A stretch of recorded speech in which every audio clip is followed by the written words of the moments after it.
जेसी sir, आपसे request करूंगी आप मंच पर ही रुके। साथ ही साथ मैं इनवाइट करना चाहूंगी हमारे sister concern first India news के CEO and managing editor Pawan Arora ji को। साथ ही साथ हमारे CBO and strategic advisor Manoj जिज्ञासी से भी मैं रिक्वेस्ट करूंगी माननीय मंत्री जी के स्वागत के लिए एक बार जोरदार तालियां। और भूपेंद्र यादव जो कि बीजेपी के मिस्टर भरोसेमंद है, अलवर से आते हैं, जो भी जिम्मेदारी मिली बखूबी उन्होंने निर्वहन किया। बसंत गोयल से भी मैं रिक्वेस्ट करूंगी to please join them on stage. केंद्रीय मंत्री भूपेंद्र यादव का ये मंच स्वागत करता है।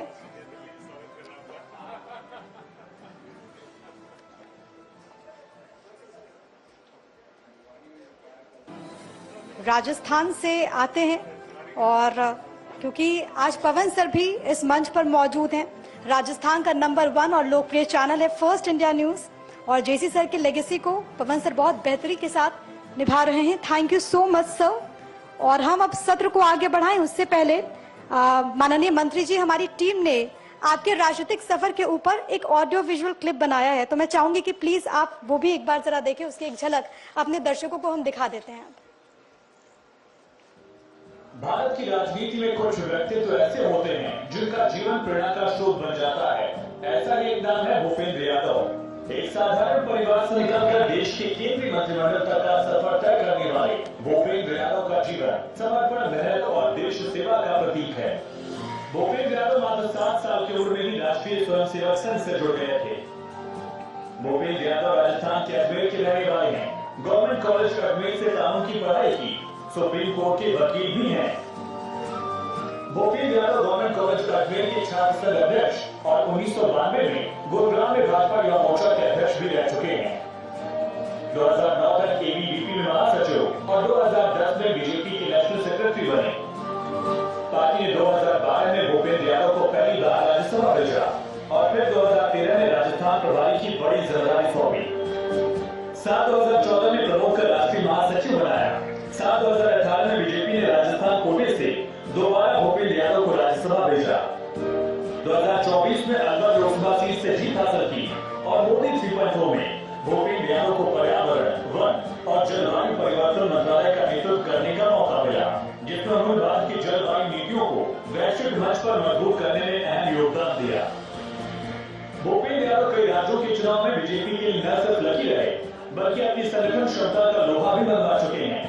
अमित शाह के साथ बीजेपी की संगठनात्मक रणनीतियां तय करने के लिए जाने जाते हैं।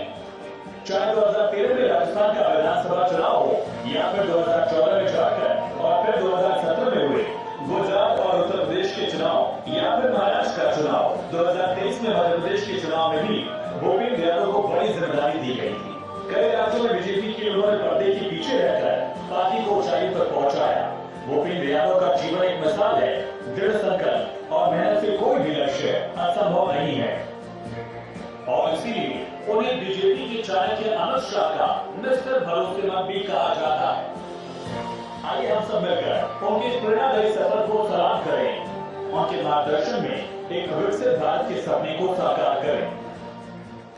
तो एक बार जोरदार तालियां बीजेपी के मिस्टर भरोसेमंद भूपेंद्र यादव जी के लिए। और अब मैं रिक्वेस्ट करूंगी शिखा ठाकुर से इस सत्र के संचालन के लिए, और कई सारे सवाल जो कि पर्यावरण संबंधी आपके जहन में है, आज ये मंच जानने की कोशिश करेगा। शिखा, ओवर टू यू।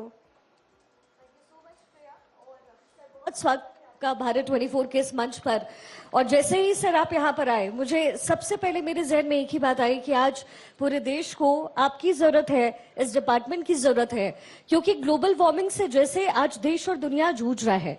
कल भी प्रधानमंत्री मोदी ने बहुत सारे विकास परियोजनाओं की सौगात दी है और एनटीपीसी उसमें शामिल है, तो जाहिर तौर पर जो विकास है वो दर आगे बढ़ रहा है। लेकिन सर सबसे बड़ी समस्या प्रदूषण को लेकर है, और खासतौर पे चूंकि हम दिल्ली एनसीआर में रहते हैं तो ये एक मेजर प्रॉब्लम है। हमारी डिपार्टमेंट किस तरीके से काम कर रही?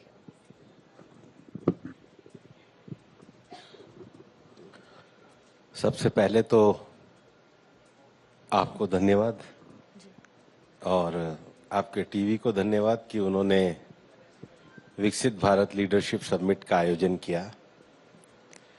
और आपका जो प्रश्न है ये विकसित भारत से जुड़ा हुआ प्रश्न है, क्योंकि प्रधानमंत्री नरेंद्र मोदी जी की कल्पना में विकसित भारत में इकोलॉजी और इकोनॉमी दोनों स्ट्रांग होनी चाहिए। पर्यावरण की रक्षा होनी चाहिए, पर्यावरण के प्रदूषण पे नियंत्रण होना चाहिए। जी जो सबसे बड़ा कारण है कि हम एक ऐसे दौर में रह रहे हैं जो एनर्जी बेस्ड सोसाइटी हमारी है। अब ये जो इतना एनर्जी का कंजम्पशन है, इसका साइड इफेक्ट ये है कि उतना ही कार्बन एमिशन होता है एनर्जी के उत्पादन में। तो भारत ने दुनिया को के सामने जो अपना संकल्प किया है, जिसको भारत के एनडीसीज कहते हैं, नेशनल डिटरमिन्ड कंट्रीब्यूशन, उसमें हमने 3 क्वांटिटी लक्ष्य तय किए थे। पहला, हम अपना इकोनॉमिक ग्रोथ जब करेंगे तो उसके साथ उस टेक्नोलॉजी पे जाएंगे जो कार्बन एमिशन को कम करती हो। जी इसका जो लक्ष्य हमने 2030 के लिए 40% रखा, उसको हमने 2021 में ही प्राप्त किया। जी दूसरा लक्ष्य भारत ने ये दिया कि एनर्जी उत्पादन में भारत जो अपनी क्षमताओं को बढ़ाएगा, उसमें रिन्यूएबल क्षेत्र में क्षमताओं को बढ़ाएगा जिससे कार्बन एमिशन कम हो। जी और उसको लेकर के भी हमने अपने लक्ष्य को प्राप्त किया। लेकिन जो सबसे बड़ी समस्या है कि हमारे मेजर सिटीज जो हैं वो पॉल्यूशन के शिकार हैं, और उस पॉल्यूशन का कारण एनर्जी उत्पादन के साथ साथ व्हीकल पॉल्यूशन है, इंडस्ट्रियल पॉल्यूशन है, कंस्ट्रक्शन है, पेड़ों का कम होना है, डस्ट है। और उसके लिए हमने एनकैप के अंतर्गत, नेशनल क्लीन एयर प्रोग्राम के अंतर्गत 131 सिटीज को चुना, और उनमें क्या नवाचार हो सकते हैं, क्या नए प्रयोग हो सकते हैं, और अब हम उनकी लगातार एक रैंकिंग भी बनाते हैं। जी और जो भारत सरकार के अलग अलग मंत्रालयों की योजना चलती है, चाहे हमारा ट्रांसपोर्ट डिपार्टमेंट हो, कंस्ट्रक्शन के लिए रोडवेज हो, अर्बन प्लानिंग हो, इन सबको कोऑर्डिनेट करके 16 मंत्रालयों को कोऑर्डिनेट करके उनकी स्कीम का जो स्टॉप गैप अरेंजमेंट है, उसके द्वारा हम शहरों के पॉल्यूशन सुधारने में लगे हुए हैं। लेकिन शहरों को हरा भरा बनाने के लिए प्रधानमंत्री जी ने एक बड़ा अभियान भी दिया है, एक पेड़ माँ के नाम। और अपने अपने शहर में अगर सब एक एक पेड़ अपनी माँ के नाम पे लगाएंगे, तो ये मैं इसलिए कह रहा हूँ कि यही समय है पेड़ लगाने का। 5 जून को स्वयं प्रधानमंत्री जी ने दूसरी बार इस वृक्षारोपण का कार्यक्रम दिल्ली रिज पे किया ही है। जी हमारे सामने स्वामी जी बैठे हैं, वो तो पेड़ लगाने के प्रति पूरे जुनून की तरह काम करते हैं। तो सब मिलकर के पेड़ लगाइए, धरती माँ को हरा भरा बनाइए और प्रदूषण को कम भी कीजिए। बिल्कुल, सबके सहयोग की जरूरत है किसी भी राष्ट्र निर्माण में। सर, दिल्ली एनसीआर के प्रदूषण की जो बात होती है और जो हालिया जो अभी रिपोर्ट आई है, ये काफी ज्यादा अलार्मिंग है। सिर्फ ग्रैप लागू करना, क्या इसका कोई ऑप्शन या विकल्प नजर नहीं आता आगे? क्योंकि सर इससे लोग भी बहुत प्रभावित होते हैं। गाड़ियों पे हम ऑड इवन लगा देते हैं, या जो भी सिचुएशन क्रिएट होती है सरकार फैसला लेती है। क्या किसी और विकल्प के बारे में इस समय हम सोच रहे हैं? ग्रैप सिर्फ नहीं होता है। ग्रैप का क्या अर्थ है बताइए? अलग अलग फेजेस में लगते हैं सर। नहीं है, प्रदूषण को क्या है? कम, ग्रैप क्या है? बेसिकली जो प्रदूषण का लेवल है वो बढ़ता है तो अलग फेजेस में लगा। नहीं तो क्या है ये? अलग अलग फेजेस पे प्रदूषण बढ़ने के कारण होते हैं। जी तो जो सबसे, आप ऐसा तो नहीं है कि दिल्ली में सारी आबादी की सब गतिविधियां एक साथ बंद करेंगे। तो पॉल्यूशन में जिन गतिविधियों का कंट्रीब्यूशन ज्यादा है उनको पहले बंद किया जाता है। स्टेज 1, स्टेज 2, स्टेज 3 किया जाता है। ये एक तरीके से ग्रेटर रिस्पांस है एक्शन प्रोग्राम का। तो ग्रैप लगाना ये पूरा एक साइंटिफिक तरीके से सिस्टम को तय किया है कि दिल्ली में किन गतिविधियों को प्राथमिक स्तर पे तुरंत बंद किया जाएगा, फिर सेकंड स्तर पे, थर्ड स्तर पे। क्योंकि पॉल्यूशन का जो एक बहुत बड़ा कारण है वो कार्बन का उत्सर्जन है, और वो मानवीय प्रकार के विभिन्न गतिविधियों के कारण होता है। फिर इसको नापोगे कैसे?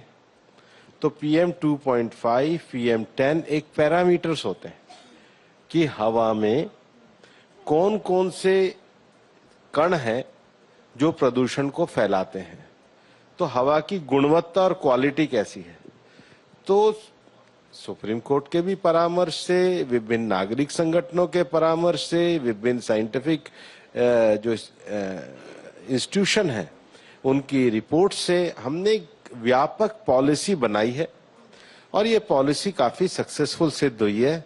इसलिए मेरा आपसे आग्रह रहेगा, इसको सिर्फ ग्रैप ना बोलिए, सिर्फ ग्रैप में अगर आपका कोई सुझाव हो तो आप भी दीजिए, उसको भी शामिल कर देंगे। जी सर, कार्बन इमिशन जिसका जिक्र आपने किया भी, लेकिन देश अब उम्मीद करता है कि नेट जीरो कार्बन इमिशन की तरफ हम आगे बढ़े और गाड़ियों में भी जो डेवलपमेंट हो रहे हैं, जिस तरीके के सर ईवीज आ रहे हैं अब, और प्रधानमंत्री मोदी इसको सपोर्ट भी कर रहे हैं, परिवहन मंत्रालय की तरफ से भी सपोर्ट किया जा रहा है, लेकिन इसको आप एग्रीगेट करके कैसे चल रहे हैं, अगर मैं सर बिजनेस के पर्सपेक्टिव से भी बात करूं? देखो, देश उम्मीद नहीं कर रहा है, देश ने संकल्प किया है। प्रधानमंत्री नरेंद्र मोदी जी का ये विजन है। जो अंतर्राष्ट्रीय पर्यावरण वार्ताएं होती हैं, उन अंतर्राष्ट्रीय पर्यावरण वार्ताओं में सबसे पहले हर देश को अपने एनडीसीज देने होते हैं, नेशनल डिटरमिन्ड कंट्रीब्यूशन। भारत दुनिया के उन चुनिंदा देशों में है जिन्होंने अपने एनडीसीज के प्रमुख लक्ष्यों को समय से 9 साल पहले पूरा किया है और रिवाइज एनडीसी पेश किए हैं। ये हमारी पहली उपलब्धि है।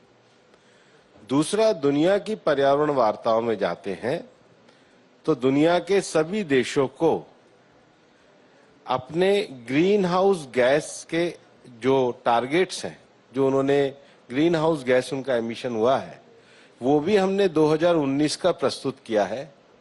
और तीसरा, प्रधानमंत्री नरेंद्र मोदी जी के नेतृत्व में भारत ने 2070 के नेट जीरो के अपने लक्ष्य को दुनिया के सामने रखा है। ये विभिन्न संगठनों से परामर्श करने के बाद एक व्यापक रणनीति के तहत नेट जीरो 2070 भारत ने लक्ष्य किया है।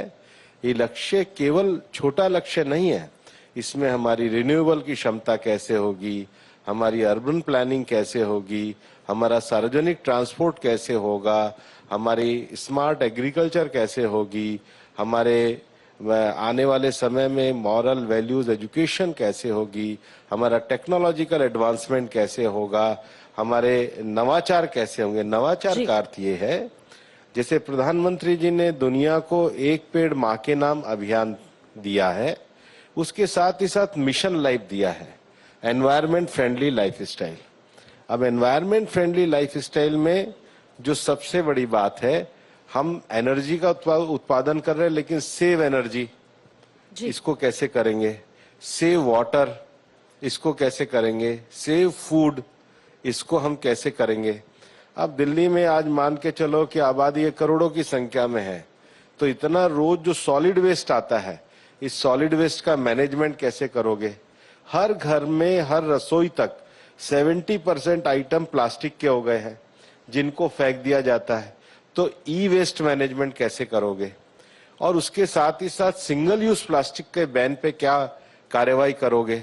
और सबसे बड़ी बात है, जीवन को अच्छा जीना है तो हेल्दी लाइफस्टाइल कैसे अपनाओगे।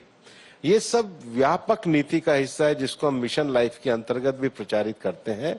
और नेट जीरो 2070 भारत ने पूरा डॉक्यूमेंट प्रस्तुत किया है। किसी दिन आप एक नेट जीरो 2070 पे अपने टीवी पे भी कार्यक्रम करिए, उस डॉक्यूमेंट की चर्चा करिए, क्योंकि इतने थोड़े समय में वो होना संभव नहीं है। बिल्कुल, उसको व्यापकता से अध्ययन करके सबके सामने रखिए। जो नए सुझाव आएंगे उनका भी हम स्वागत करेंगे। बिल्कुल सर, हम ऐसा जरूर करेंगे। और भारत 24 अक्सर जब भी सर बात खासतौर पर पर्यावरण की होती है तो उसके टुवर्ड्स हम अपनी चेतना से जरूर काम करते हैं। सर, अब कुछ सियासी खबरों का भी रुख कर लेते हैं। आने वाले दिनों में बिहार में चुनाव होने हैं और मैं खुद सर बिहार से हूँ। प्रधानमंत्री मोदी ने मिथिलांचल पर बहुत फोकस किया है, लेकिन बिहार में इस समय क्या स्थिति परिस्थिति आप देख रहे हैं? एनडीए की सरकार बनने जा रही है जी। मुख्यमंत्री के सर नाम की चर्चाएं भी बहुत हो रही। तो एनडीए तय करेगा और नीतीश जी के नेतृत्व में चुनाव चल रहा है। और नीतीश जी ने बड़ी सक्षमता के साथ बिहार को आगे बढ़ाया है।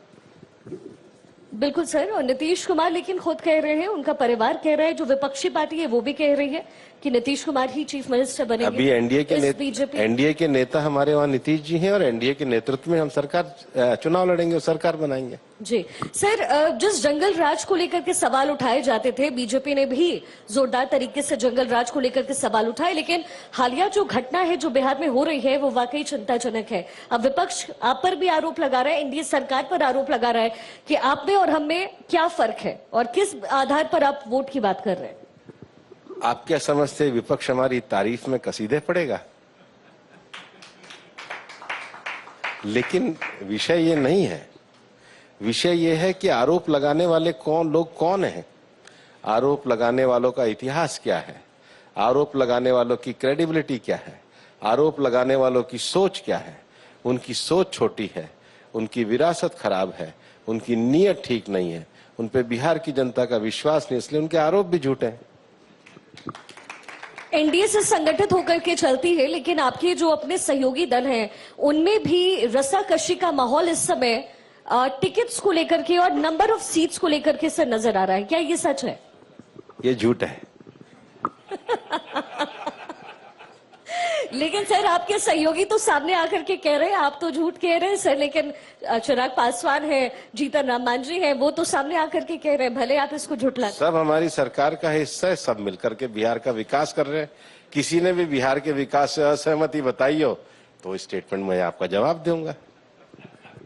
तो सर ये भी कहा जा रहा है कि चिराग पासवान जो सीटों के बारे में बात कर रहे हैं, अपनी सरकार पे जो सवाल उठा रहे हैं, ये एक रणनीति हो सकती है शायद उनकी या फिर बीजेपी की भी। क्या आप सहमत है? आप मुझसे बात कर रही हैं, कोई बुराई है? बताओ, कोई बुराई है?